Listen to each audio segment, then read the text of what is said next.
21 ദിവസത്തെ എൻ്റെ പ്രസവരക്ഷയിൽ ഒരു ദിവസത്തെ ഡേ ഇൻ മൈ ലൈഫ് ഒന്ന് കണ്ടാലോ. രാവിലെ മുട്ടയും പാലും ഒക്കെ കഴിച്ചിട്ട് അല്ലൂട്ടൻ്റെ അടുത്ത് വന്ന് കുറച്ച് നേരം അവനെ നോക്കി കിടന്നു. അല്ലൂട്ടൻ ഉറക്കമാണെന്ന് ഉറപ്പ് വരുത്തിയിട്ട് ഞാൻ ബ്രേക്ക്ഫാസ്റ്റ് കഴിക്കാനായിട്ട് ഇരുന്നു. ദോശയും ചട്നിയാണ് കേട്ടോ ഇന്ന് ബ്രേക്ക്ഫാസ്റ്റ്. ഇതൊന്നും കഴിക്കാത്ത ഒരാൾ സ്വന്തമായി അവിടെ ബ്രേക്ക്ഫാസ്റ്റ് തയ്യാറായിക്കൊണ്ടിരിക്കുന്നുണ്ടായിരുന്നു ശരത്തേട്ടൻ.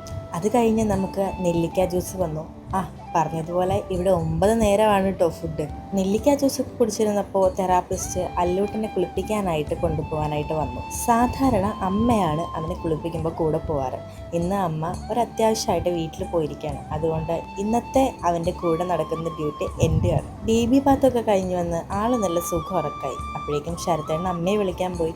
അങ്ങനെ അമ്മ എത്തി. വാവയെ ഞാൻ അമ്മേൻ്റെ കയ്യിലേൽപ്പിച്ചു. നേരെ ട്രീറ്റ്മെൻറ്റിന് പോയി. ഇന്ന് നമുക്ക് കിഴിയുള്ള ദിവസമാണ്. ട്രീറ്റ്മെൻറ്റ് കഴിയുമ്പോൾ മെൻ്റലി ആൻഡ് ഫിസിക്കലി നല്ലൊരു റിലാക്സേഷൻ ഫീൽ ചെയ്യും. കുളി കഴിഞ്ഞ് വന്നപ്പോഴേക്കും അല്ലൂടൻ എന്നെ നോക്കി അങ്ങ് ട്രീറ്റ്മെൻറ്റ് റൂമിൽ വന്നു. റൂമിലെത്തിയതും തെറാപ്പിസ്റ്റ് നല്ല അടിപൊളി ചുക്ക് കാപ്പി കൊണ്ടു തന്നു. ട്രീറ്റ്മെൻറ്റ് കഴിഞ്ഞാൽ അത് നിർബന്ധമാണ്. ചുക്ക് കാപ്പിയൊക്കെ കുടിച്ച് കുറച്ച് റെസ്റ്റ് എടുത്ത് കഴിഞ്ഞപ്പോൾ നമുക്ക് ലഞ്ചും വന്നു. ഇന്ന് നല്ല ചിക്കൻ കറിയൊക്കെ ഉണ്ട്.